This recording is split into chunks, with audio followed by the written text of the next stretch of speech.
all-year update show. I'm Titan Isaiah, your host for today, and I know a lot of you may be wondering, where's Aggro? Where's Hindu Man? Well, we've got eSports right around the corner, so we decided to give them just a little bit of a break so you guys can expect to see me and the rest of the community team a whole lot more on these update shows. Okay, I don't know what's going on with the audio. That's not on my end. We've got a lot this is a to strange go over start. today. We've got God balance, item Today balance, we're looking at the patch some awesome notes. skins, a very exciting Project Olympus update, and most of all, what you guys are here for, the reveal of SMITE's newest god, Mulan. And here to start breaking stuff down with me, I've got AJ, lead designer, and Pawn designer. How you guys doing today? Good, good. Happy to be here. Yeah, pretty exciting stuff. Well, it's actually just as Mike. Before we get right down into it, it's the beginning of the season, and we like to take the beginning of the season to kind of reflect on our processes and how we're doing things. So they did not listen to the feedback of Mike. They made it worse instead. We're here a little bit earlier than normal. Okay. Why is that? Well, we started with this in season 7. We wanted to get out ahead of our update cycle, make sure we had enough time for PTS and all of that, and make sure we collected feedback. So we're going to stick with that schedule for the rest of the year. It helps when we get into a rhythm, get into a routine with things. Right. And we're just going to continually just try to optimize our calendar, which we're going to get into even more details here coming up, right? Yes. So yeah, that means update shows coming out a week earlier than you may guys expect it here. So let's go on to the next one. Speaking of update shows, one of the big parts of update shows is content reveal changes. Can you guys, we kind of touched on it last update show on how we're doing, you know, week 1 of content and then wait a week and then during the week 3 of a release cycle, there's more content. Can you kind of go into detail on what we're doing here with content? PTS is not today. This is the update notes for the update show itself. Pretty meta. The patch notes. Right, the patch notes. 3 weeks later. Okay, so what we're going to do is that over the course of season 6, we realized that we were getting to this kind of counterintuitive cycle. We were announcing stuff that was not launching for a very long time, and then actually we would get to the point where we would reveal more new stuff before the things we talked about previously even launched. Right. It was causing a lot of confusion in the community, a lot of people not quite understanding what's going on, and it made things feel like they were really far away. Right. So what we're doing right now is we're shifting the way we're going to reveal content. And the key thing is the reveal. We're still going to be creating our updates at the same pace as always in our skins and our balance patches. I'll get into a little bit more of that in a minute. At the same pace, but we're going to be revealing it a little differently. So what you're going to see here is that things included in the second half of an update will not be on the update show or in the PTS. Right. They will be revealed on the next show, because then we'll be able to reveal it on the show and it'll release shortly afterwards and everything will make sense. Yeah, it makes sense. So content for the first release will still be in the update show. And it's going to create this nice alternating schedule, which if we bring up this calendar graphic we can look at, which is a little more clear, show everyone how it's going to break down. Right, yeah. So as you guys can see on the calendar, we're kind of doing some changes to the way we do PTS. Pawn, do you kind of want to talk about our new changes to the PTS cycle? Yeah, so when we have our PTS, it's really there for the community to get in, experience the new content, find any issues that might arise that they can find in an external environment that we might not be able to find internally. But given the nature of how we also hammer on those PTS builds internally, we often are coming up and down. It's really irregular for anyone who wants to play on PTS to actually know when they can play on PTS. It just kind of causes this disruption. So rather than causing this disruption for our players, we're going to schedule out when PTS will be available, kind of set up a nice block of time where everyone can get on the same page, get online, and play the PTS, while also letting our internal team also look at the build without too much disruption. Praise Hyrus. Change. PTS will not be live after today's show. Correct. And that is intentional because we will still be using it internally. Yes. Then we will have dedicated player PTS weekend, which will, going forward, I mean, this is always subject to change, but going forward, it will always be the Friday, Saturday, Sunday after the update show. That'll be the only time that PTS is available externally. Right. That way you won't have the QA team bringing it down and kicking everybody out and everybody wondering when it's going to come back up and all that kind of stuff. We'll get dedicated time for our players, dedicated time for our team, and hopefully the whole system will go a lot more smoothly. Awesome. Well, thanks so much for that, guys. So the last thing we need to talk about this whole new patch cycle, update release cycle schedule. I complain about that so much. I'm really happy that happened. I think the players are actually going to like it a whole lot more too.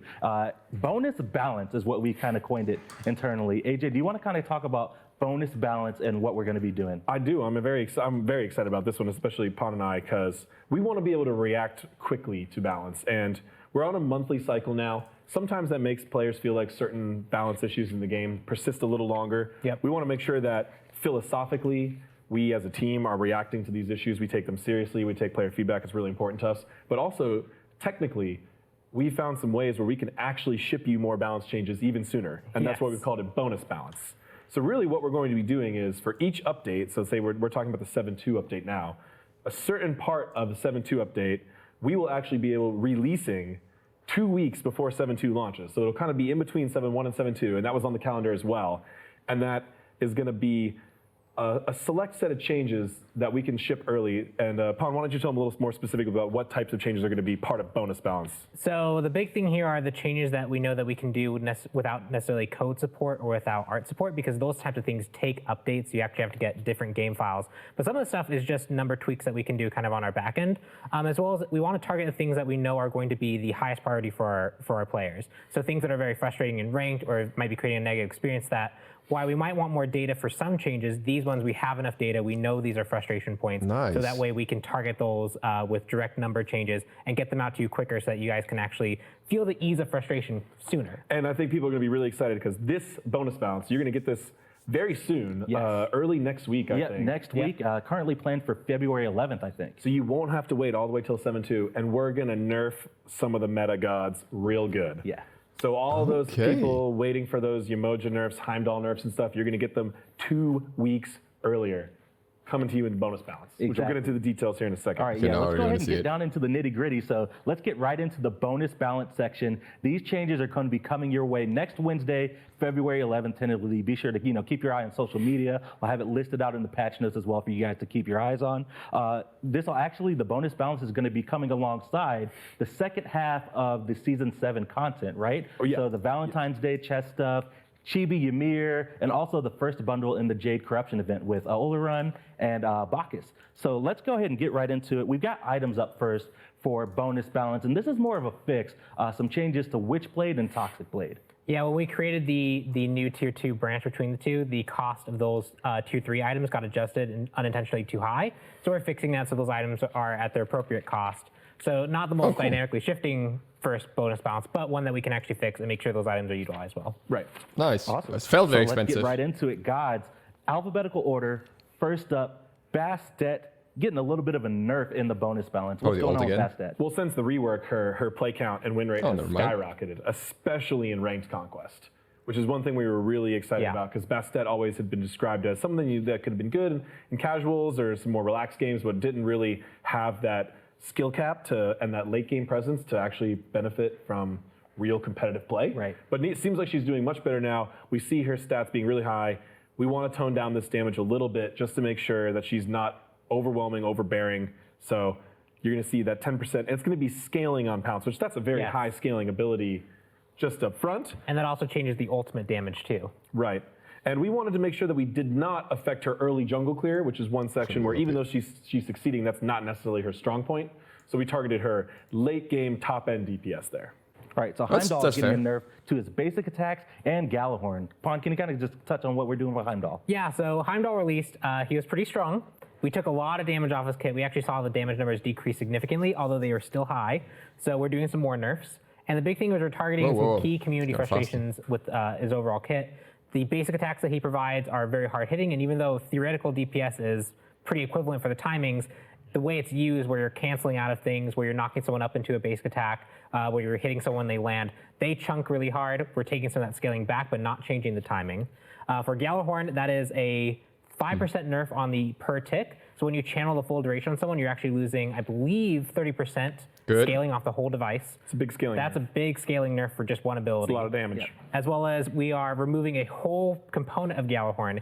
It's kind of one of those abilities where you're always in the right. If you just channel for full damage, you're protected from damage from the protections that you get. If someone jumps on you, you just need to get them off you can cancel it really quickly. Now, if you choose to channel for the full damage, people can fight you back more effectively. We're removing all the protections that you would normally get from it. So that's, again, a whole part of that ability removed. Awesome. Bonus balance, right? Bonus A balance. lot more beneficial to cancel That than damage is a plus in my book. Yeah, so. big Heimdall nerfs and early.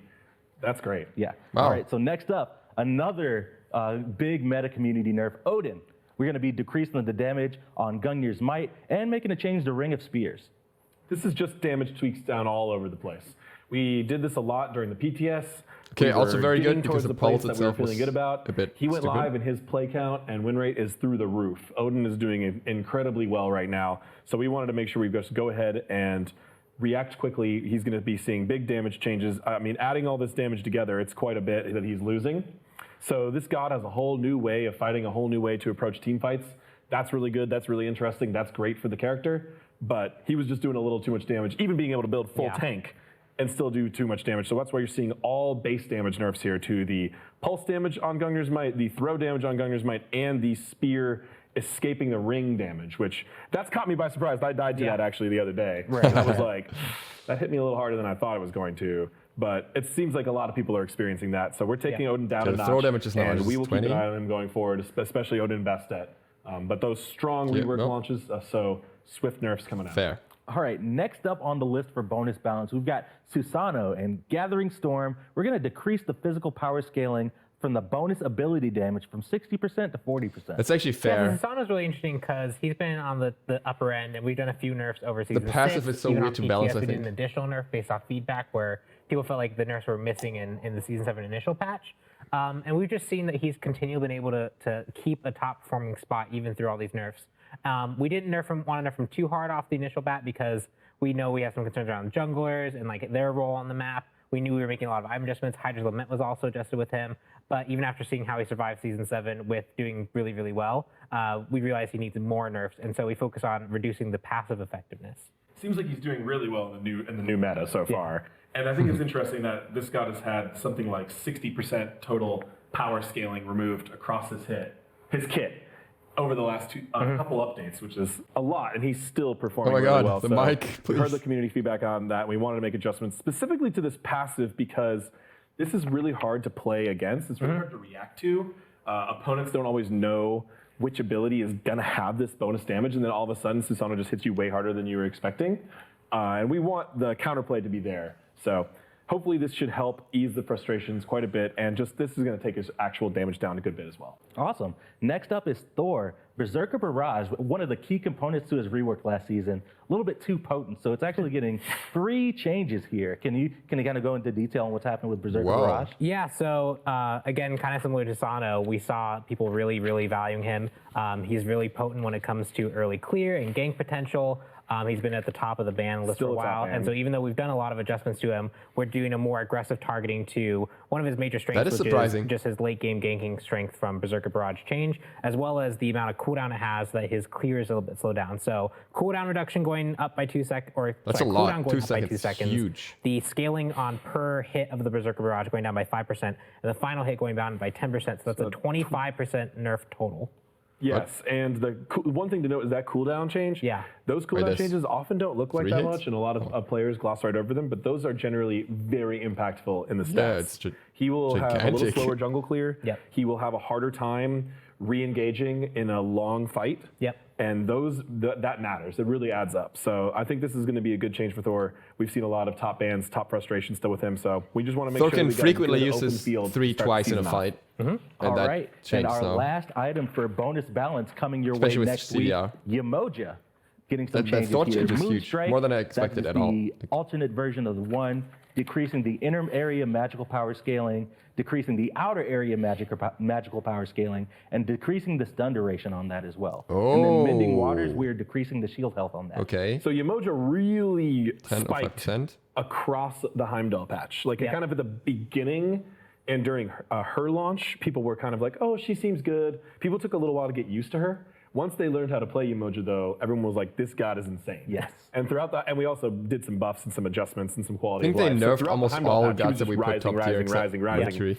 And we were keeping a close eye on that. We saw the feedback, so now we're moving this up to bonus balance. Make sure you don't have to wait another month. So she's going to get the nerfs. Mostly you're seeing the scaling there, and that's to prevent the mage Moja from getting a little out of control. She can do a lot of damage. That's okay, but we don't like this being the primary way to play her. She's designed to be a guardian, needs to have a little bit lower damage. And that stun duration is going to help preventing people from getting kind of caught in the stun lock. Right. There are ways to maneuver your way out of it, but it seems like a lot of players are feeling that stun lock, so we're trying to avoid that. And Mending Waters is just a very powerful ability. There's a big debate in the community about what's better, right? The 1 or the 2. Honestly, the pro feedback has often told us that the 2 shield. Yes. So with late game, when Moja can just throw 2 after 2 after 2 in the middle of a team fight, your whole team stays healthy, stays topped off, stays with these big shields. It's very strong. So we're getting a big nerf there too. So 6 of the top played, top banned, top meta gods all getting heavy nerfs, and all of it coming out early, so you don't have to wait 2 more weeks. Yeah. That's crazy. That's actually such a good approach. Awesome. Super awesome. Super excited about bonus balance. Remember, those changes that we just went over are headed your way February 11th, next Wednesday, and all the changes that we're going to be going from this point on are going to be released with the major update when the Mulan update comes out. That's tentatively scheduled for February 25th. So let's go ahead and get right into the major update balance. Let's start off with some changes to Conquest. We've got some changes to backdoor protections on Phoenixes. Let's kind of go into that right now. That's with the enhanced Fire Giant. That buff in particular is how we're targeting the change. This was a common community discussion after the patch notes for 7.1 had launched. Yep. A lot of people were surprised that we hadn't adjusted anything as involving late game sieges. And we've been noticing this a lot in our observation of players. Yeah. The late game sieging technique, it has a little bit of nuance to it. Yep. Kind of pushing multiple waves and being careful not to overextend and then calling for objectives. And it's very easy to make very bad mistakes, is really what we learned. Yes, at that stage of the game, it's really easy to, if you get wiped off that mistake, the enemy team can just reverse push and negate a whole game's worth of lead. And so we wanted to give teams and players a way to more kind of secure that lead if they have it. And if the game is even, of course, this will help you siege, but it won't actually determine the siege. But if you have a significant lead, you're going to have to make a little bit more of a mistake to actually lose the game with this change. And this benefits players of all skill levels, which is why I really like it. It prevents some of the newer players from making so many over diving and not even getting a Phoenix and making those types of catastrophic errors that cause the team to come back. And for more veteran players, it will make it harder for people to kind of pick those turtle comps. Right. And even though you feel like you're ahead, you've taken every fight, you've taken every Fire Giant fight, they still just won't let you into the Phoenix area. Yeah, this should help just you do laying that a tornado, killing all the minions, and you're going, well, my minions are gone. So, how am I going to siege? This should be really good. We're really excited about this for players of all levels. Awesome. And then our last Conquest change, the Alpha Heartbeat. Right, so we're going they're to be removing increasing backdoor the base protections XP already. from 40 to 50. Lots of community talk about how the enhanced Alpha FG. Heartbeat maybe didn't feel as impactful or worth it for how tanky it was. Now, we didn't want to make it squishier. That's an important thing, and we want to make sure we talk about that, because if we make it too easy to kill, then it encourages a more solo-played side of the map. Yeah. So we want to make it hard to kill. We still want to make it deal a lot of damage, have a lot of health, but the reward was a little low. So you're going to see a 10 XP increase, but keep in mind that scales over the game, so that's going to increase throughout the whole game now. It's going to be worth a little more. We still don't want to overdo it. That could Why really is no one risk, showing some anything at the crazy bottom? level, over leveling in certain classes. Mostly we've seen actually Season 7 be pretty good. Yeah. It really depends on how teams want to play their support. Yeah. You might see a more spiked level in Hunter or Mage. Didn't put the Sometimes patch notes up jungler either. too, depending on the way the support plays. But so far it's been really good. We've been seeing some more high level play. People have been rotating with the support, keeping levels really good. So XP feels good on the map. The pacing of the map feels good. We just want to make sure this Alpha Harpy feels like it's worth killing. Yeah. A little bit more XP on that duo lane side of the map now. On either the way, it's items, good. let's talk about Vision Shard. A couple changes coming to Vision Shard. A lot of community requested changes that are coming to Vision Shard. Of course. Upgrading the Relic Vision Shard now no longer resets the cooldown of the newly acquired Relic. Correct. And we've added a reminder for upgrading Vision Shard to a new Relic after reaching level 2 4. reminders actually. It will flash white, kind of like your rank up, your ability rank up reminder, but even faster. So you really notice it. And if you leave the fountain, But what if you want to without keep it? upgrading it, you'll get the little relic. It keeps warning. flashing. Yeah, have you ever been like 20 minutes, 30 minutes of the game, you're fighting, your team wipes, you hit tab, and you just Don't see keep Vision it. Shards Buy down wolves. your whole team's row. Everyone's level Hopefully, 18, 19 with that won't Vision happen Shards. anymore. It's still going to happen because you're doing something is so much better than having nothing like it was before. But it's not going to be nearly as difficult to remember that. And then I think as the community gets used to it, we'll see that go down. We'll see a steep drop off, and we'll see more that gradually go down. So obviously that was a very high priority for us. Made sure that's in this patch. It's very important. All right. Before we get into traditional item balance, I know you guys wanted to take just a little bit of time and talk about what's not coming in this update. I know there's a lot of community concern based on like jungler nerfs and Transcendence and Heartseeker specifically. Can you guys just kind of go into detail on why we decided to steer away from nerfing Transcendence and Heartseeker? So really what it comes down to is when we launched Season 7 and we made our PTS adjustments, we saw a lot of people trying to figure out what is the role of a hunter in your team composition? What's the role of your assassin in your team composition? Are they potentially maybe too weak now because of specific counter items? Maybe the Vision Relic causes junglers to slow down a little bit. How do mages feel after all these changes? And again, whenever we touch items, especially as much as we did in Season 7, they are wide-reaching. They affect every god that can purchase them. So rather than being a bit too quick on jumping on these items, we want to let people kind of resolve the meta somewhat, figure out how things feel, figure out how each role strength feels.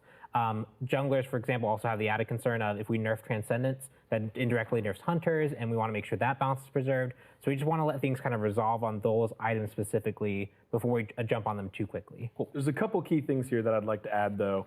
One is we don't want to take Season 6 feedback and apply it to Season 7. Right. A lot of those nerfs people were asking about because of the way those characters were performing in the previous season, but a lot of things have changed. So nerfing Heartseeker makes a lot of sense. It was a reasonable suggestion at the end of Season 6. We didn't do it, though, because we knew a bunch of changes were coming with Season 7. Season 7 launches, people think junglers might be a little more underpowered now. Why would we nerf their key item now that people feel like they're underpowered? Yeah. So we want to, one, see if that Season 6 feedback actually translates to Season 7, or if people are just kind of repeating it. And then two, we want to make sure that all of the classes feel impactful. That's our number one priority. Make sure every role on the Conquest map has something to do, has something important to do, and can change the game. Fair enough. So nerfing a strong item might be a reasonable change, but if that class already feels a little or role might feels a little underpowered, we don't want to nerf, even if it's clearly their strongest item, we wouldn't want to nerf it. So we're going to take a little bit more time. Mage Boots is the other one that comes up a lot. So no Transcendence, no Heartseeker, no Mage Boots in 7.2. But it's definitely going to be something we keep an eye on, something we look forward to, possibly as early as 7.3, depending on how things shake out. And I will mention that, obviously, community perception and the actual data we're seeing are not exactly matching right now. As long as they're watching so we have to give people some time to really feel it out and see if they really think so. Exactly. Mages are doing consistently less damage across the game than they were before. Most people wouldn't believe me if I said that, but it's early. People are experimenting. A lot of times we saw a lot of changes in the map just because people were experimenting and learning new things, we feel like. So we really want to make sure we pay attention closely and don't overdo it. Exactly, yeah. Keep sending that feedback our way, guys. We'll be sure to keep our eyes out. Going on into items, Hand of the Gods. This is more of a quality of life feels good change rather than a balance change. We fixed an issue where this consumable was always instant cast. Now it's going to follow the rules of what your casting option is set to. Right. Yep. I'm sure a few people will have gotten used to the instant cast and will be upset about this change, but I'm sorry. Cool. This feels like the right way to do it. Yeah. Next up, Spectral Armor. This item, hasn't been getting really picked up a lot, so we've been making some changes to it. 65 protection, 200 health, 300 mana, 10 MP5. What's going on with Spectral Armor? So we just did a little shift in the protections, but the big thing is we gave it a bunch of health. Yeah, we converted the crowd control reduction to 200 health. We buffed crit. We wanted that to be a more viable option because it hasn't been popular in for a while. It was kind of popular in early Season 6, but we might have overdone it, and everyone kind of feedback caused us to over-nerf it right away again. So with crit being good, there needs to be counterplay involved. Most people were saying that Spectral Armor just really did not feel like a usable item, even in a crit meta. Yeah. So what we did was we took notes from the Contagion item, which is also in this tree, but does have some health. This tree still has higher physical protection and less health than the Iron Mail tree. Yeah. So we think it's still consistent to our design goals, but we hope that this item now feels like it's actually an option to pick up against a crit-heavy meta.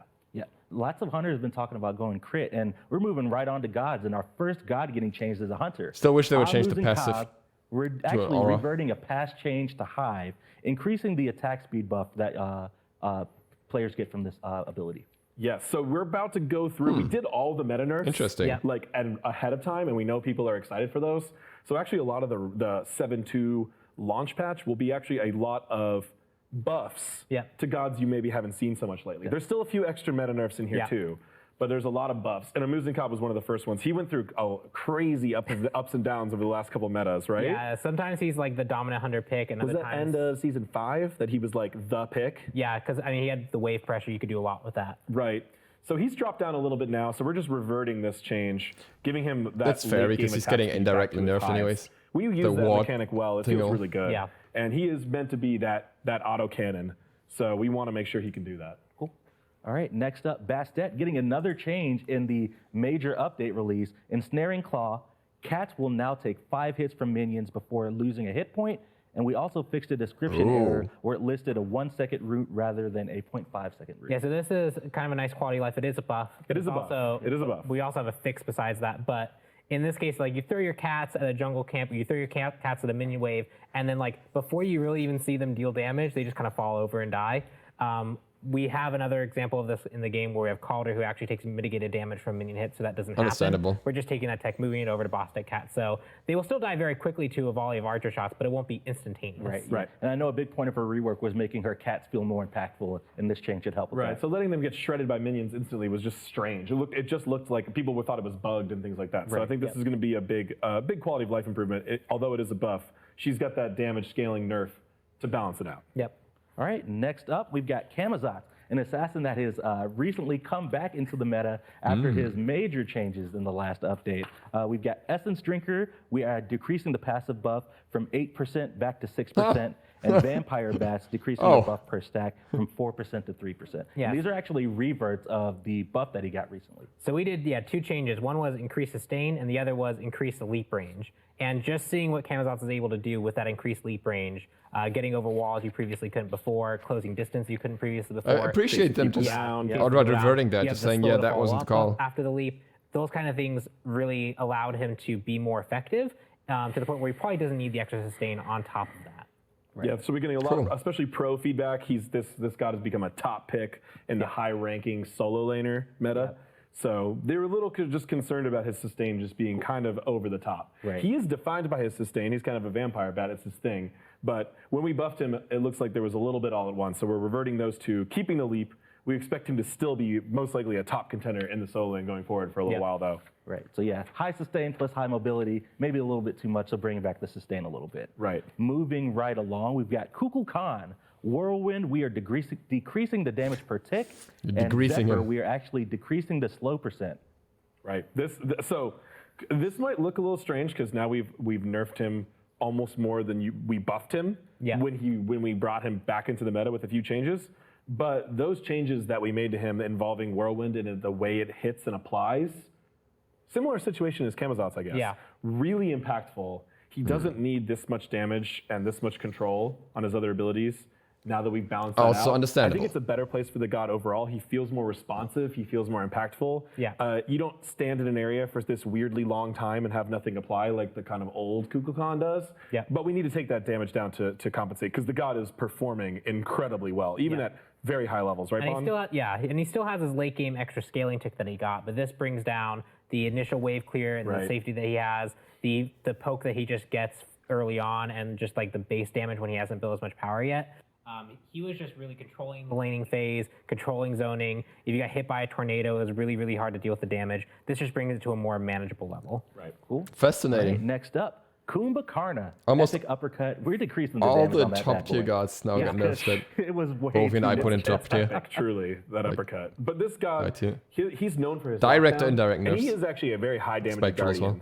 And this, I guess this nerf might be surprising to a few people, but we've been following his stats, and his pick ban rate in the high ranking meta is way up there. He's probably the most contested guardian. If you misplay around level 5 when he hits level 5, it's really easy just to be immediately deleted, have a really hard time countering it. That is interesting. And that's on top of the amazing control that he brings to team fights. So just tweaking that ultimate, I think that's going to feel a lot more counterplay is available there. Cool. All right. Next I can't say it's entirely Naja, unexpected. Universe Ring Toss, we're decreasing the protection debuff per hit. And Windfire Wheels, we're decreasing the damage per hit and also increasing the physical power scaling per hit. So we got questions when we changed Cirquet's ultimate to be true damage that scales off physical power scaling. That change was directly targeted towards reducing the effectiveness of support Cirquet, and people went, what about support Naja? So this is our change to basically mirror that for Naja. So you'll see Naja has decreased protection shred, which means that Naja can't really just immediately get a good ring bounce at level 1, level 2, and control the wave. So that's a really big hit there. But also Windfire Wheels, the base damage on it, even when no power was built, could just really, really hurt you while you're up in the air. So we're decreasing that, but giving some additional scaling so that if you are building Assassin Naja, you can still do a lot of damage to your target, especially once you have crit online and you get that to augment it. You can still deal that damage, just if you haven't built that damage, you're building as a support, you're building more tanky, you won't do quite as much. And similarly to Cirquet, you will need to build a pretty considerable amount of power to deal more damage with these changes. I believe it was around 300. Did you count that with the crits? Yeah, well, the crit math ended up working out the same. Okay. So still, you see this is a little increase, but this is just like Serket. And a lot of people with Serket, they thought we might have buffed her. Right. But really, you have to build a lot of power before this is a buff scenario. And we wanted to make that Naja support a little less frustrating because it is pretty intense. Encouraging the full damage build rather than the hybrid support type of build. Right. All right, awesome. Nike, next up. Valiant Leap, we are decreasing the cooldown by 2 seconds. You know, Nike was kind of all the rage when we announced a rework and that is actually a really low cooldown. Well, the thing with Nike is her old passive, or her passive before we nerfed it, was causing a lot of problems. And now we can buff her safely. Yeah. And that's what we're going to do. And I mentioned that in 7.1. And we saw a pretty good increase for her in 7.1. But we want to make sure that the solo laners especially feel like there's a good variety of characters to pick from. And we think Nike is one that's just underrated right now. So we're buffing her even a little bit more, see if we can get that extra bump, get her into the pool of characters that feel viable in that solo lane. And if not, really dig into the player data and the feedback to find what else she needs to get there. Yep, cool. All right, awesome. Raijin next up. Percussive Storm, we're increasing the damage from 25 to 85 to 30 to 90%. This is actually a revert from a patch change as well. Yeah, he was kind of known for his ability to just control the mid wave, and that was one thing that we took away so that he had more counterplay options available to him. But a lot has changed since then. Mage damage has changed since then. Mage viability has changed a lot since then. I want to see more Raijin. Kind of on the lower end of mage right now, so reverting this will give back some of his old strength, help him compete within the pool of mages. Nice. All right, we've got Set up next. We are increasing his basic attack power from 37 to 39, and then Skewer, we are increasing the damage. So Set buff might look a little bit weird to some people because we've been nerfing him a lot recently, but that's largely due to he's a very high skill cap character. You have to be very good with Set, and a lot of our changes we're targeting that top end to get him more. They nerfed the cooldown for Skewer before. We feel like we finally got there. Set is still picked, still used, but he's nowhere near on the top ban register. He's just more fair to fight in general. And so now that we've gotten that top end of player kind of more into a reasonable spot, we're looking at buffing his core ability so all players can play Set more useful, or more in general. So his general stats, we gave him some more extra basic attack power. That way just his general damage, his ability to clear goes up, as well as Skewer, the main center hit. So this is not the clone damage. If you can just land that skill shot, you're gonna be doing a bit more damage, your clear will go up, and so that should hopefully balance out the players who might not be as skilled with Set, as well as allow the top end Set players to still really shine with the character. It really made us sad when even the pro players weren't playing Set anymore because that's where he thrives and he is hard to play. So we want to make sure that he stays a viable option. Cool. All right, second to last, we're getting towards the bottom of the list here. Vimana, we are buffing the big baby. Yes. Some love to Colossal Fury here. Yeah, this is a cool one because we're really trying to make Vimana play more aggressively and make sure he has real impact. A lot of times people are incentivized just to use his ultimate just to run away. Yeah. We don't think that's that exciting. We are increasing the survivability of it a little bit here, giving him some extra healing per tick, but also we're giving him a new component, which we think is very exciting, which is as he deals damage to enemies in his ultimate, he'll gain a stacking movement speed buff. This is really to encourage you to just chase them down and just keep bashing on people, right? Yeah, we've seen over the course of SMITE's history what happens when we give, like, if we gave him on like haste, for example, we see what that does. This is more of a skillful component. You have to actually get in on someone and land successful hits, and we have opportunity to close the distance and have that buff fall off. So this should give him on a reward for being aggressive, but should also allow the counterplay so he's just not on top of you, hitting you for free. We were also very hesitant to buff the rest of his kit because that's been done in the past. Yeah. And he was a very strong solo laner. I believe it was early season 6. Or maybe end of season 5. Yeah, we did some adjustments and he spiked up in popularity for quite some time. Yeah, and people had a hard time playing against him. So oh my God, that's I'm why excited. we think the ultimate is a good place to do this. It stays contained to a longer cooldown. There's a very good set of counterplay you can still do to this ultimate to get away from it, to kill him through it, build anti-heal, things like that. And this should allow him to have this cool, new, fun component, but not be frustrating to play against in the lane. All right, and our last update for balance for 7.2, I love it. Shibalanke. We've got Branching Bola, increasing the damage on the Bola, and Darkest of Night seeing a cooldown decrease. So the Branching Bola, that's bonus damage on just the branches, not the actual hit, because that would be pretty scary. And Darkest of Night, so this is a fun one because you remember the community debate. More early clear for Would Shibal. the stun make an impact? That little stutter step stun, removing that, would that make an impact or not? A lot of people that were rarely good at the game, played against X-Ball before, are pretty easy to stutter step and dodge that. So they were like, this doesn't even do anything. Well, it did. It had pretty big stat impact across the board, even at high levels. You're seeing now pros just run right through that blindness. They're still able to play through it. We think that's really cool. Yeah. Because being blind is still a significant disadvantage. Yeah. But that extra stutter step was rough. And a lot of people were not, especially our newer players, not understanding it. So we're bringing some buffs back to bring this god up from that change, which actually was a pretty significant nerf in the end. Yeah, and so branching pole, the extra damage will just reward you for getting hits and people being grouped up, as well as your clear. And not only that, Darkest Night being on 90 seconds, it previously brought so much to the table with that stutter step. Even like if you were a good player and could do it, if you had to leap at the last second because a Kraken was underneath you, you had to choose, do I take the Kraken or use my relic to avoid the damage, or do I actually leap and get stunned and then someone could potentially follow up on me? So just the removal of that, it's not as potent of a team fight ability. It doesn't need the 110-second cooldown anymore. I'm excited about the branching polo one, really, because I don't know if that number's ever been adjusted in Smite history, that specific number on his kit. Which is always really cool when we find that, when we were talking about this. Yeah. And that should help his lane clear a little bit. That'll help his poke in lane, because you tend to get hit by that a little coincidentally a lot when laning against him. So I think this is going to be really good for him. All right, well, that kind of wraps it up for 7.2. And before we get into the rest of the show, we want to just take a bit to kind of remind you guys, I know there's a lot of changes, we talked about them at the top of the show, of kind of our new update release cycle. So right now, we're in week 2 on Wednesday. We're talking about the Ascendant Warrior update show. PTS is going to come up Friday and be available for testing all weekend for you guys. Then next week on Tuesday, we've got new content, Valentine's Day chest, Chibi Ymir, plus the bonus balance we talked about. Balance. So Thor nerfs, your Moja nerfs, Bastet nerfs, Odin nerfs coming your way next week. And then we've got week 4, which is kind of an off week. And then we repeat the cycle. Was that a PewDiePie we're reference? expecting the Ascendant Warrior update The way to you release said that. February 25th. Bonus and then we'll just get balance. right back to it. But now it's time to break down some bug fixes and some Project Olympus stuff. And for that, I've got AJ still with me, but I've also got Titan Fish with me from the design team. How you doing, man? Doing great. It's great to be here. Awesome. So for the first up, we've just got a small bug fix that's already actually fixed in live. Victory chest and battle chest, they were giving out the wrong rewards. So we fixed that. So if you got the chest, you've been saving them, you can go ahead and open them and you get the right rewards. But now for the big thing, it's been a long time community request, big Project Olympus feature that we've been working on, eSports and live streams hub. Fish, what's going on with that? That's right. So it has been requested highly from the community, and we're really happy to finally bring it out.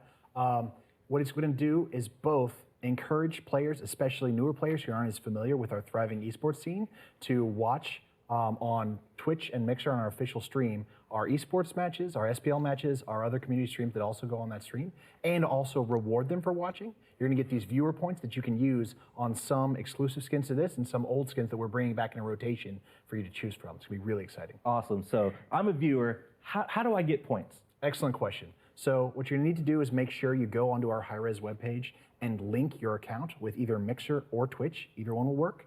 And then you'll view the streams. And as long as you log into SMITE once per week, you will be getting points for viewing. We also have SPL match voting in there that you can get points from. Thor basketball? Leftover points from our Mixer points. We're going to be rolling those over into this one-to-one. So those will directly apply to these new viewer points as well. And then if you participate in the Battle Pass, that will also get you some points. And if you want to go even faster, we have an extra option. We have this viewer pass that you can buy, and that will double both the points you can earn for viewing per week and the rate at which you earn those points. So everyone can earn points, just have to link and watch. If you buy the pass, you get bonus points for the whole year. It's just one small purchase for that, and it comes with a skin. That's right, a really cool skin. Yeah, so we'll be showing off. Talk about some of the skins here in just a second. Yeah. Right, we'll be showing off some of the skins, but this is crazy. We're getting match voting is coming back. There's a couple rules changes to the match voting, the way not exactly done the way we did before. Please let us vote earlier. Life changes, a couple updates. Please let us vote earlier. Get in there and see all those changes, and we're making sure that you can watch any type of stream as long as it's one of our official channels, and we'll be keeping in mind as we try to expand this system throughout the year, see what we can do. For now, it's just going to be kicking off on actual official SMITE channel on Twitch and Mixer only. That's right. But there's always potential for expansion here, and I'm just so excited to get a whole new set of people to watch SMITE eSports, because it's so fun to watch, and a lot of our players don't know it exists. Right, yeah, it's awesome. This is a great way to learn SMITE, especially if you're a beginner. It's fantastic. This is going to have a page with a breakdown of all the pro teams too, and you'll be able to get wards and avatars. That's right. That from the teams. Also, those will be different than the viewer point system, but you can get those to support your pro teams. There's just there's ways to learn about the challenger brackets and the combine all in the game now. Yes. So this is your one-stop shop for esports, live streams. You want to vote on matches, you can do that. And we've also got, as Fish mentioned, we've got the viewer pass that actually boosts your viewer point gain. And the skin that you get that with that viewer pass is Infinite Duality Agni, and it is absolutely amazing. I was looking at that card art earlier today. Looks so nuts. This is a take on our actually become a fan favorite theme with the infinites and the illuminators and stuff. Yeah, I love that theme. Naga just takes it to a whole new level. Yes. Dude, it's crazy. He's just like split right down the middle. And I think we're just about ready to go in game and just look at those effects. It's just amazing. Angelic I really wings. love, ever since the first skin on this line, the effects team kind of discovered this prismatic type of effect at the beginning of season 6. So cool. It's been amazing to see them continue to develop this. And you can see the little details in the shards that drift up.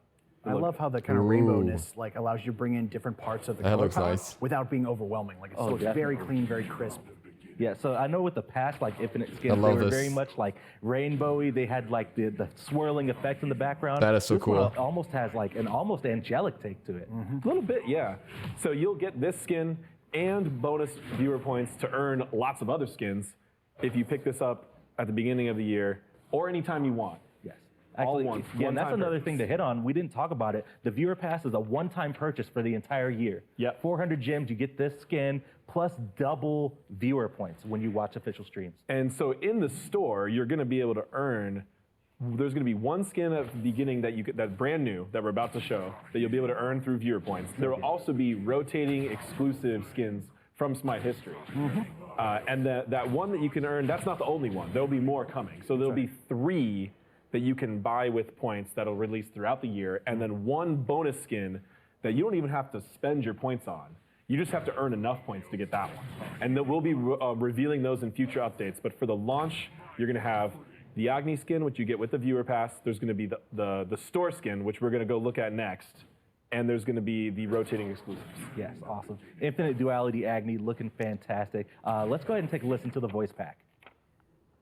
Things are heating up.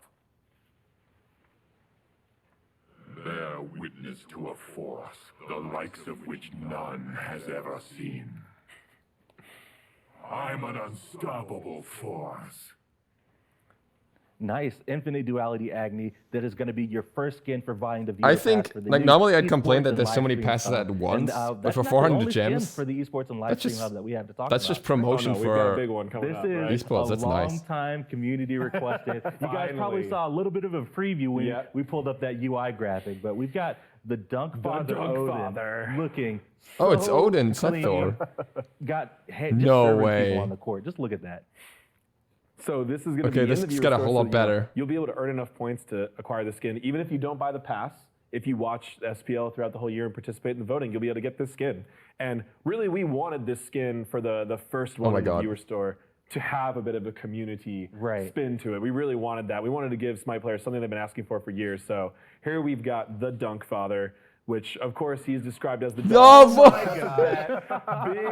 floaty leap. Slam. And now you can finally dunk on people like you've always been saying you have. Oh my god. Seriously. Odin for Space Jam 2. Come Oh on. my god. This is so good. I'm actually sad because it might be really hard for me to get this. Community requested. Oh, he What? throws the ball. He throws a basketball. That is so dope. Looks like they're still subbing that out in the art team, as you'll see. You'll see always on the update show a couple Yeah, a few basketballs to send me some. Right. Oh my, This is so good. A cage match for real, right? Yeah, This is so good.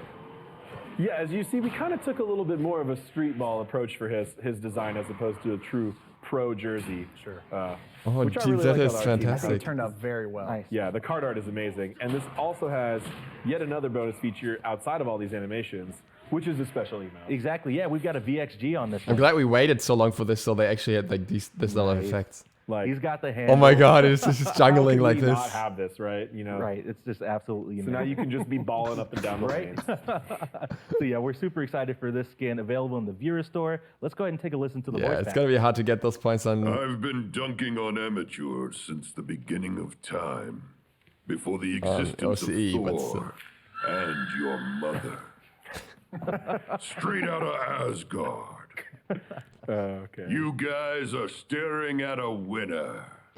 Nice. We kind of the voice direction for this was as if actual Odin himself in Smite was actually just beating just you playing down basketball, on the court. Yeah. serving people on the court. Yeah, that's it. Thanks so much for breaking down the new esports and live stream hub. That wraps it up for our Project Olympus and bug fixes section. That's a must We're buy going to just for throw that. it over to Cupcake and Auburn for some if it's esports reasonable and to community get news. it. Hi, I'm Titan Cupcake, and this is Titan Avi, and we're here to talk to you about some community and esports news. But before we get started, I wanted to say welcome to all of the 2020 and Season 7 Olympians.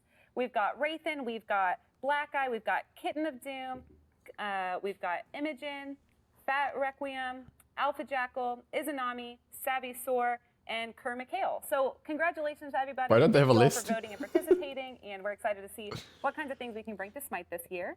Very excited to have them. Yes, it's very exciting. Our second round, we know that last year a lot went into it, and they really helped bring a lot of issues to the light. So I'm excited to see what happens this year. year. And they made it a lot easier for us as community managers, too. Yes. To have a small little army to just send out among the masses. It's great. And not pay for it. Very comfortable, and we have some returning ones, so very excited about it. Yeah. But other things that are happening in the community right now, we have the SMITE birthday submission form. So we are taking all submissions for jump stamps and avatars for our birthday. We appreciate everybody who's been supporting that already. If you want to submit, go ahead and make sure you do that by February 21st. And you can find out all the details on our blog at smitegame.com. And then we also have a new SMITE content block that's going to be happening every Wednesday. So every Wednesday we will be having different shows taking place throughout the day, and the update show will be taking place at 3 like usual. But we'll also have Let's Learn Smite, art shows, a Smite showcase, 5, 4, 3, 2, 1 Smite, so you can have a day filled with Smite content. So you can come, view, hang out, but you could also be earning your viewer points towards your esports and live streams hub. I'm so excited about the viewer points in the esports tab, but in-game voting is back. It's going to be such a good year. It's going to be such a good season. What else is going on for esports? Oh, we have so much stuff going on in esports. So we have the SEC qualifiers kicking off on February 8th. So if you think you have what it takes to compete in our amateur league, you should grab a team, sign up this Saturday. And we're going to start broadcasting those on February 14th. So if you want to fall in love with Smite esports all over again, that is the time to do it. A little bit later, towards mid-March, we're also going to be kicking off the Open Circuit. It is our entry-level league, kind of like the Smite Combine last year, but it does look a little bit different. So if you're interested in competing, look out for more details about that in mid-March. And we finally have the SPL coming back. March 14th will be our first broadcast day, and we are so, so, so excited, especially with the esports tab and the viewer point store. It's going to be really great. Sweet. So there's a lot of ways to get involved and get rewarded for watching and all kinds of stuff. It's going to be a big year. It's going to be a good season. Sweet. Well, thank you so much. I appreciate it. And let's go back to the couch with Isaiah.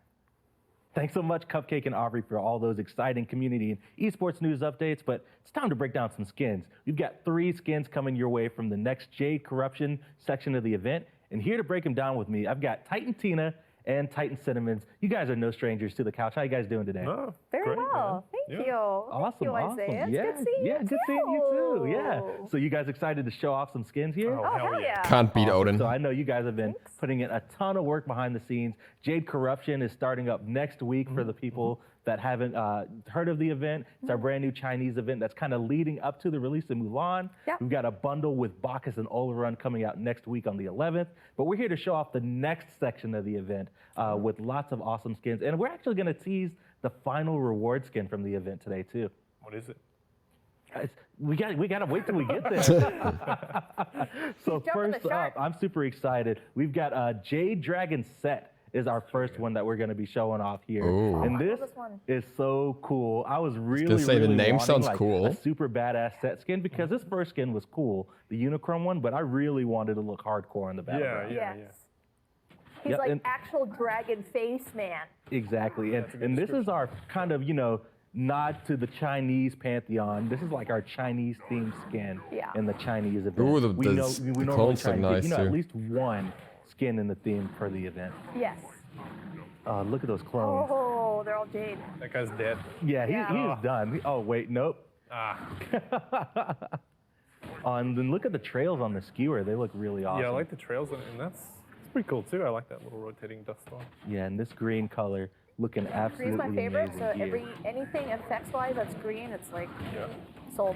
Downside is that most of Set's abilities they did a aren't really super good flashy, job so it doesn't giving really off, add the that kinda much. almost evil feel with the effects. Dude, that guy's getting real. Except for the clones, of course. Looks awesome. I think it has King some similar Slayer. effect to the Chaos Titan on the new Joust map, looks like. Yeah. It's nice. Definitely cool So overall. that wraps it up for the abilities. Let's go ahead and take a listen to the voice back for Jade Dragon Set. The unjust will be punished. My justice is swift and full of fury. The shadows will not protect you. Nice. That's Yeah, Jade that's Dragon so Set for you. deep. So deep, So so good. condescending Yeah. almost, right?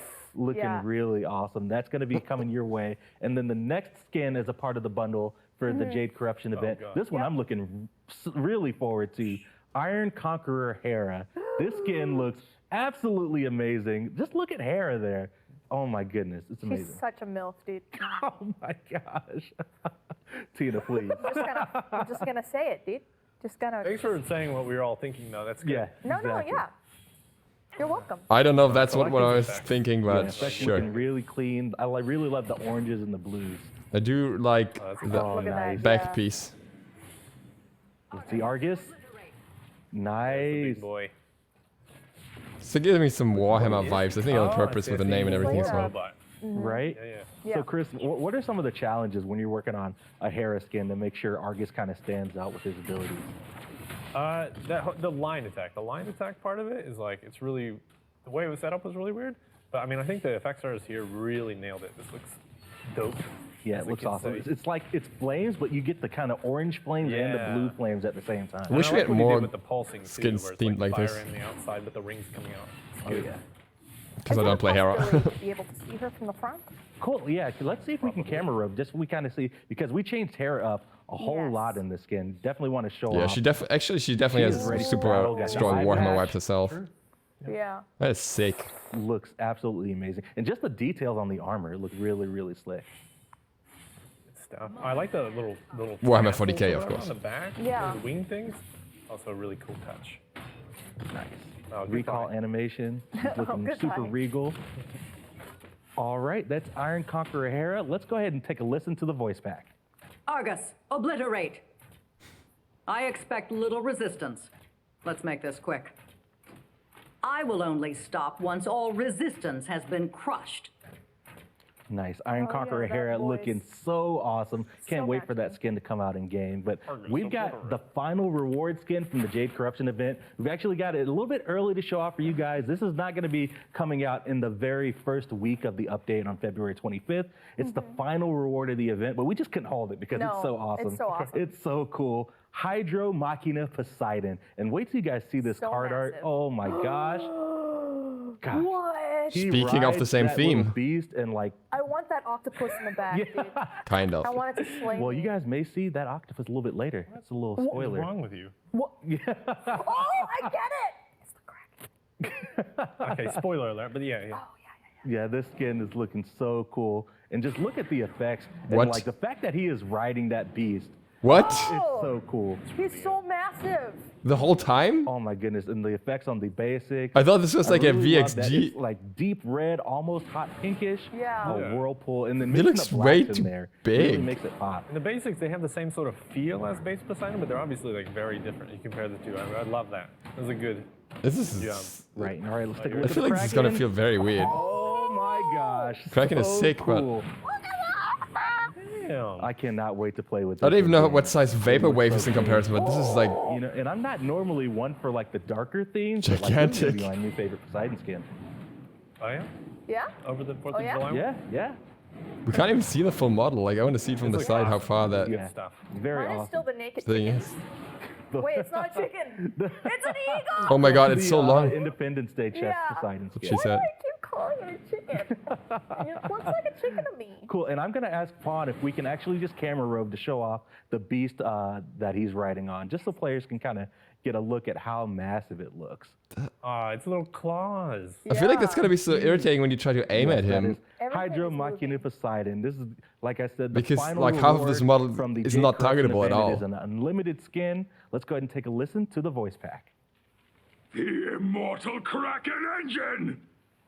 As much as I think it looks refuse to dwell in cool in the concept to ride that thing, but We like shall rise up and take back what is ours. This is our territory now. Nice. Hydro Machina Poseidon, really badass. Final reward, skin Jade Corruption. I just realized it has a tail, so I Love Tails might be. Oh, I guess it counts, I right? guess at the same time it's super visible. Yeah. Cool. Well, that It's super visible if you rotate or something. You can see them much What's longer. your guys' favorite that we looked at? Hera. Hera was dope. I will go with Poseidon. Nice. Yeah, Poseidon's definitely my favorite too. Well, that wraps it up for the skin segment. We're going to go ahead and get right into it. We're going to be revealing the next goddess coming to Smite, Mulan, the Ascendant Warrior. We're so excited, and we've been hyping it up on social media. We had a whole Joust tournament leading up to this god. And here to break everything down with me, I've got some awesome people from the Titan Forge team. I've got Titan Ajax from design. I've got Clumsy, and then I've got Titan Vivian from the 2D concept artist team. How are you guys doing today? Good. Great. Just enjoying this beautiful Mulan art. Look at that. That's the recolor? Yes, that is the recolor. Cool. Rising Hero Mulan, I believe. Very nice. And then that's the Masteries. Doing a little bit. She does look like Amaterasu. You guys all the card art, so that way you guys can get kind of a visual picture of what Mulan's going to look like before we get ready down to the nitty gritty with the lore and the key pillars and stuff. Yeah. So this goddess is something kind of new for us, right? And we are doing something we've never done before with Mulan, which is actually taking this character that was a legendary human, you know, something that has been passed down for years, this story that a lot of people have known, and there's been all sorts of movies and TV and books and other types of cultural impact that Mulan has had. And in the Smite storyline, we're actually going to make her a goddess. She's actually going to gain the powers of a god in the Smite storyline. That's pretty exciting. Right. Yeah, so make sure you guys are keeping up with your lore. And with Mulan, so that's not really official lore, obviously. Right, that's Smite lore, you know. With the Smite lore, her right? Her official lore is, you know, she was a young woman. She went, her family could not fight in the war, so she took it upon herself and she disguised herself. And she fought in the war, and she proved that she was extremely skilled and determined and a great leader. And then she retired a hero and took no reward, even though she was offered many. So she's a symbol of hard work and determination and being humble. And as in part of our spoiler plan, we kind of worked in the disguise element to her. So we kind of like hid her face. We called her the mysterious warrior, and some of that in the corrupted Jade event, you're going to feel that. And then now we're finally ready to reveal High-Res Studios' take on Mulan. Yeah, it's awesome. With Mulan being such a storied character, we saw the card art a little bit earlier. Vivian, what were some things that you just like had to work in when you were concepting this new goddess? Well, she's really special for me because I am Chinese, and this is a tale that I've had since, you know, I was a little girl. And you learn about this like in elementary school, and you have like all these variations. So like for me, it was kind of amazing. So it was really a focus on balancing. So like what AJ was saying, she is human. She was not a goddess by birth. She doesn't have like super magical powers like some of the goddess we have. So it's to balance the human aspect as well as the deity, as well as the femininity and the masculinity, because what she did is she dressed as a man in order to serve in the military. So one of the key elements I really just had to have is the fact that she is based on actual military clothing. So like her armor is based on existing clothing, and as well as incorporating the Chinese textile, which except for that one part is like the iconic look for Chinese anything. It's always about like the flowing robe, the silk, the embroidery, all that stuff. So that's a huge part of her. That is so awesome, and I'm ready to see her in game. I'm not sure about you guys, right? Yeah, absolutely. Yeah. No, let's do it. So we've got Pawn driving things behind the scenes, and Pawn, we do this with every update show with the new god. Go ahead and just give us a run through the abilities and show her what she's all about. Oh, the pull. Quick combos, oh gosh. And a dash combo. And a knockup? Was that the ultimate? Yeah, that's the ultimate, okay. Oh my goodness. So and the wall pull, so they max out. There we go. Looks like it's one of them CC as well. Nice. Agile, impactful warrior. Right? Nice. And I'm seeing some stuff going on with the ability icons here. Yeah, but the abilities are leveling up right now. To her passive, and it's something that we've never done before. And Clumsy, let's kind of go ahead and start breaking things down. Her passive is called Training Arc. Tell me about Training Arc. So Mulan's got a very interesting gameplay hook. Oh, you can see that actually. Not really incorporating the passive meters, but she uses 3 different weapons for each one of her abilities. So for her first ability, she's going to be using her sword. For her second ability, she uses her spear, and for her third, she's going to be using her bow. As she uses each one by damaging enemy gods, and as well as minions for a lesser amount, she gains skill towards them. So she can actually start gaining different ability enhancements while she gains different mastery of her weapons. And we can see that in when Pawn's going to be getting the passive meter right there. You can see the XP for each different one.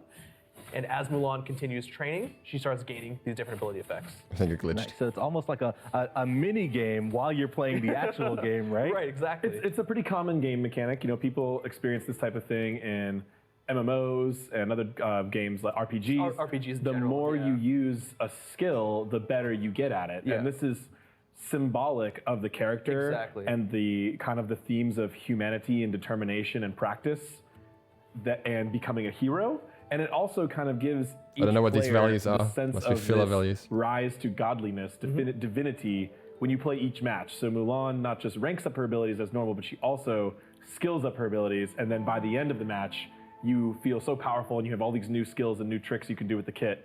It's a really cool thing. And the whole kit is designed to make this system feel really cool. Yep. So her abilities still have the 5 normal ranks, but how many skills in her passive per each ability? So there's are there? 3 different evolutions for her base 3 skills. Cool. Awesome. So let's go ahead and get right into ability 1, cross strike. This is there was the something sword else. There was skill, another right? component, a CDI Exactly. component. So we're going to start from right back at the beginning. Cross strike, Mulan swings her sword in a 180 arc from her right, and then another one from right to left, hitting everyone inside that area and anyone inside the cone in the middle twice. I always like to take the time to commend the designers like Pawn and Clumsy on finding even more unique skill shot areas and timings. Right. SMITE has Brand new grown. It gets targeter. harder and harder. So this is really cool with an overlapping center area, but still with a large bit of space on the sides. And one thing to note, her passive meter, the switch class function, which we use on the update show, does seem to break that.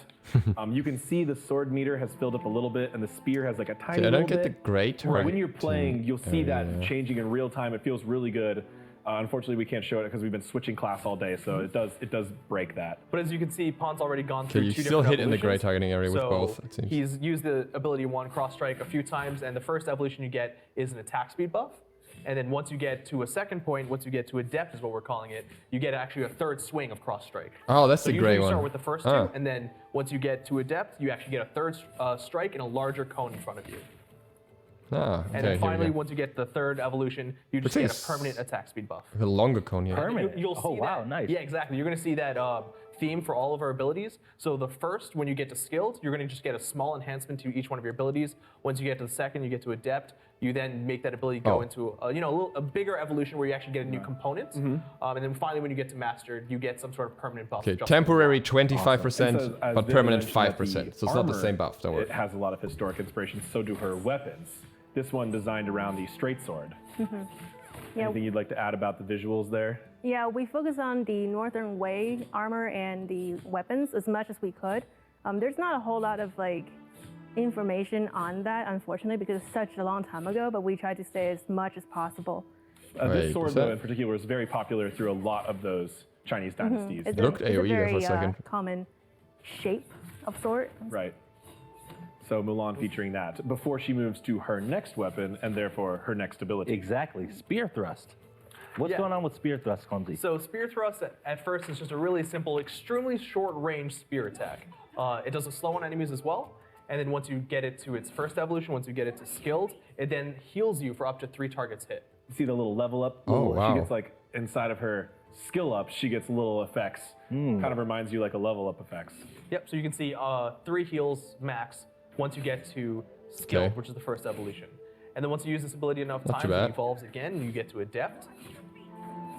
Kind of like tier. And her abilities do skill up off of minions and gods, but you get significantly more skill for hitting gods. And like AJ mentioned, the passive meters due to our switch class constantly may not be entirely accurate. In game, you're going to see it properly.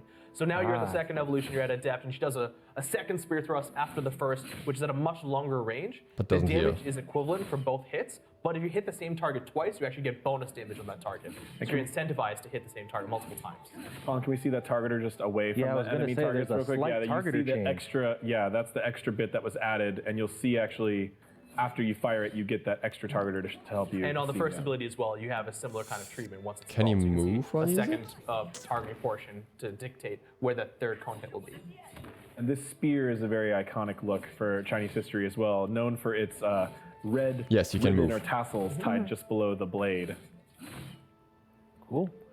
All right, so that was spear thrust. We're gonna move right along here to grapple. Attack speed which, slow. When Pon was doing his run through, I saw some bits there I think that we got were a pretty good pretty gist of it. interesting there. So grapples Mulan's third ability and therefore her third weapon. She's going to be firing her bow, and that bow has an arrow with a rope attached to it. If you hit an enemy, or if you miss, nothing happens. You're just rooted for a little while. You know, it's a whiff. But if you hit an enemy, you and the enemy actually come together in the middle, and Mulan doesn't attack Naja with her says. sword as she reaches that enemy. So you kind of bring, you know, it's this gap close. It's this little bit of CC that she has in her kit. She's actually not got that much mobility as well. CC immunity during it? In a second. Once you get that first evolution, which we see here, you actually get a protections buff, which is that aura you see around Mulan. That's your engage. Yep. You grapple in, you have this little protection buff with that sets you up nicely for the rest of your abilities. Okay, it's not like Sylph Pull at the second evolution, Adept, you can now see the icon has changed again, and Mulan can now use it to meet in the middle. grapple to the walls. Nice. All right, there we go. No protection buff Something though. that the players have been asking for a long time. No the CC immunity either. grapple. It's pretty interesting here. You can do a lot of cool stuff with it to juke abilities, and we added an extra bit of targeting feedback here, so you can tell when you're going to hit the wall. Yeah. If you Overall, don't it's see that stronger little when used on effects there, God's you're Fight not gonna 5. be hitting. So definitely wait for that before you try and grapple to the wall. Also, there's a little bit of a delay when she's firing her bow, so you have to be careful. You know, you're using this in situations where you're not going to still get a lot of burst damage because you're going to be locked down and you're not going to be able to get away that easily. Just being able to pull in enemies is a very strong effect. I think that's going to make Mulan an asset on many team comps. Right. And then the ability to use it to walls just gives her a little bit of extra flexibility, and we're always exploring, trying to find new ways for mobility of our characters instead of just dashes and leaps, which also just tend to be very powerful. So this takes a lot more planning, a little more skill, and more execution to actually use effectively. Right. We didn't talk about it on Spear Thrust as well, but just like we mentioned for the first ability at the third mastered level, Spear Thrust gives you 5% power, and for grapple you get 5% permanent movement speed. So in total, that's attack speed, movement speed, and power you get for mastering all three of her weapons. Nice, and that's 5% for each of those. Yep, exactly. Nice. Still got the ultimate, but as we kind of talked about the abilities, what are kind of your play styles that you're thinking for Mulan? Well, so one thing that we noticed immediately while playtesting her is that while she's definitely a pretty big brawler, AJ said it at the beginning, where she kind of mixes between being a warrior and an assassin almost, it's really that range you have to be careful about. So both of her abilities have a lot of damage up front, but not a lot of range. So in the solo lane, if you're going to be boxing, you need to be very careful that you get that entire minion wave, you hit the enemy god, but as soon as it comes time to back off, you play it very safe, because a lot of other solo laners have a way of hitting you outside of the range of your abilities. So go in, get your damage off, and then probably back off and play a little bit safe. Exactly. Until you hit late game when you start getting your things evolved, and then you just want to keep going and use that benefit of all the different abilities that have evolved. Yes. I really like her agility, the way her animations have these multiple strikes. I think it fits really well with her visual theming. I agree. It feels like it just fits her so much better than some big, heavy single hit. Any additional thoughts on that, y'all?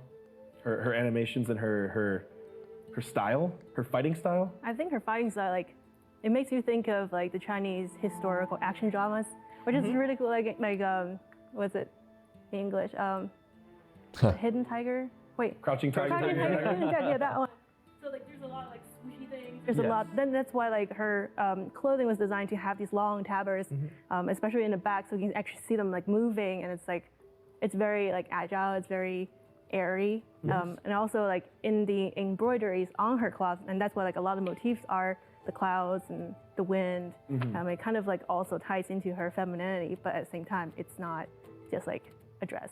Right. Yeah. One thing I noticed that her moves are very much airy, but there's also a lot of finesse in her movement, which kind of calls back to her being a soldier on the front line, right? All of her moves need to be efficient and do what they really She's very need to do. precise. She's used that battlefield's knowledge she's gained. She's bringing that to this battlefield of the gods now. Cool. Awesome. And I just got word that we were ready to go back in game and check out her ultimate ability, Divine Mastery. Clumsy, what does this ultimate do? So, I mean, she's used all three of her different weapons in her kit. So for her ultimate, she's got to use all three of her different weapons.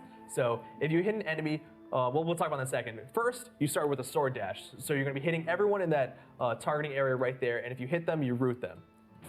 And as you finish that, you go into your spear hit, and then your bow's arrow hit. So breaking that down for a second, you've got a sword dash that roots enemies, and then you go right into a spear knockup into just a damaging arrow projectile. And now since we've restarted the game, you can see that passive meter working as intended. You can see how good it feels to see those little skill ups with every hit. So using the ultimate can actually skill up all three weapons. Yeah, that's one thing I know. By a lot. Hit. Oh wait, because of the love gods. Since we're at level 20 here, every ability has been leveled up and ranked up, so the damage is pretty high. You're hitting multiple targets. We do expect a pretty good time investment. I mean, it wouldn't be a training arc if you got all of your abilities leveled up within 5 minutes. So for different game modes and for different situations, you're gonna have very different timings for your abilities to level up. But we would expect, you know, it's pretty quick within the first few waves for the first evolutions, and then maybe another 8 to 10 minutes or 5 to 10 minutes for the next. I can see why they said she can jungle well as well. So his ultimate is very powerful for engaging or disrupting. Ganks are pretty good with a their lot pull. of CC and mobility through it with the route into the knockup. You have full player control over each hit. So we are aiming, you know, kind of in a 180 here, but you can see Pawn here, he can hit these targets in any order he wants.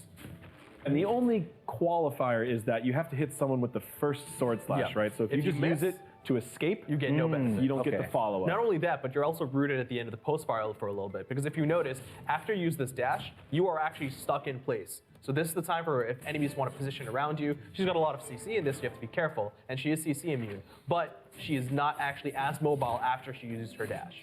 Cool. It's actually really cool escape as well between that weapons, and then the three different weapons in the training all come together here in the ultimate. And boy, does she use all 3 of those weapons a whole lot. So actually, at the beginning, we talked about her training arc. Oh, there is an AoE cleave, yeah. That while that's her gameplay hook, she actually has an additional passive on top of that. Oh, nice. Because that's kind of great point. Yeah, the training arc is what she's doing throughout the battle. This is common feedback we get from our players too. If like the kit has a passive theme to it, then the god still doesn't have a passive. That tends to frustrate players. So. But because of the gameplay hook being a pretty big deal for her kit, the passive is pretty simple and just helps exacerbate, just helps edge it on a little bit. And what it is that every 10 seconds you get a buff, which reduces the cooldown for all of your for the next non-ultimate ability you use by 2 seconds.